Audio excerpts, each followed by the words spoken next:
Would you like to be able to make this from this?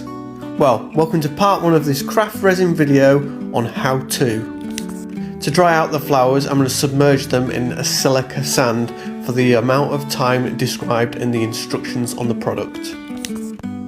After this set duration has lapsed, we're now good to remove the flowers. They're going to be very, very dry and brittle, so we need to be super careful not to damage the flowers as we remove them from the sand, so take it easy.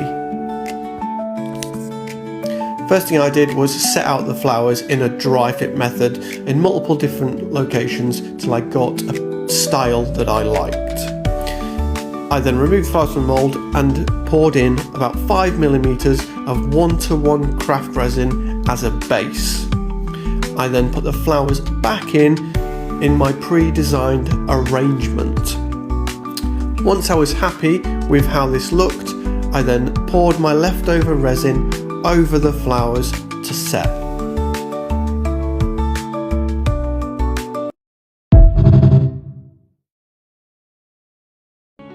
Once our 1:1 is cured, it's now time to mix up the deep pour to fill the mould.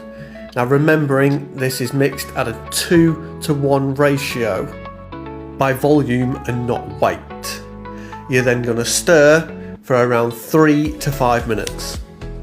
Next, I put mine in a resinous bubble remover just to make sure that was going to be as crystal clear as possible. Now we're good to add that deep pour.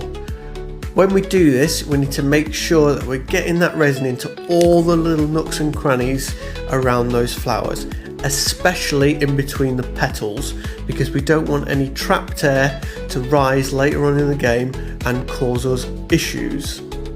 Keep adding resin until the flowers are completely submerged.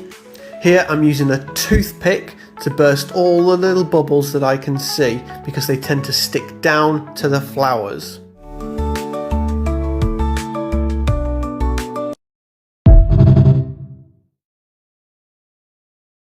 "48 hours later, our deep pour is cured and we're ready to demould. Next, we're going to bust out the sander and we're going to sand that top surface until it's completely flat and the same shade all across.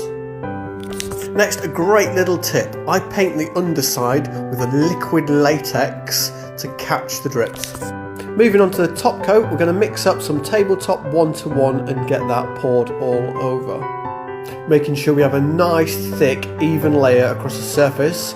And then we're going to move over to the sides and pour excess over the edges to make sure it flows down and covers the sides completely.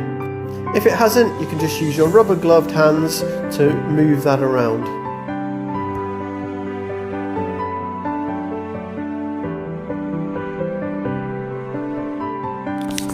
As I showed you previously, the liquid latex on the back. So now to remove our drips. Watch how easy these drips come off, just peeling the latex away. Amazing, eh? Then take a look at this finished result made using craft resin.